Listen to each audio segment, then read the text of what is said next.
প্রথম শ্রেণীর সূচকের আর একটা অঙ্ক দিয়েছে এবং সেটাকে সরল করে সেটাকে ঘাতের আকারে লিখতে হবে। এখানে কি দিয়েছে?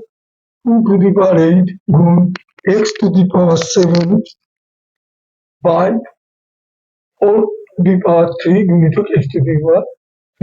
তাহলে এখানে এইটা এখানে দেখতে হবে 2^8 আর এখানে 4^3 আছে। তাহলে আমরা এইটা উপরের অংশে কিছুই করার নেই, করে দিলাম। 4 মানে কত? আমরা জানি 4 মানে হচ্ছে 2 স্কোয়ার। তাহলে এটাকে 2 স্কোয়ার আকারে লিখে তার মাথায় 3 লিখলাম, এটা x3। এখন আমরা একটা সূত্র জানি, x² কিউব বা x6 পাওয়ারের হলে তখন এরকম গুণ করতে হয়। এটা যেমন x⁻6² তাহলে a⁻12। ঠিক সেমনি ভাবে এই যে অংশটা, তাহলে এখানে 2^8 গুণ x⁻7, এটা 2^6 গুণ x⁻3। তাহলে এটা কত হলো?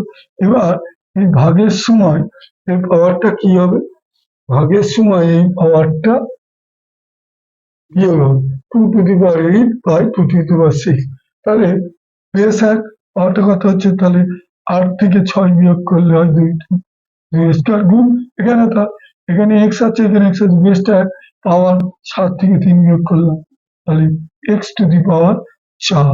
তাহলে 2 2 কত? 4 আর x⁻4।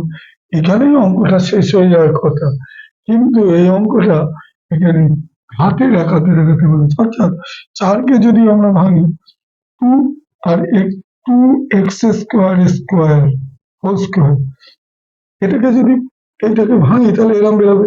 অর্থাৎ 2 2 4 আর x4। তাহলে এইটাই অ্যান্সার ঘাতের আকারে দেখিয়ে দিই।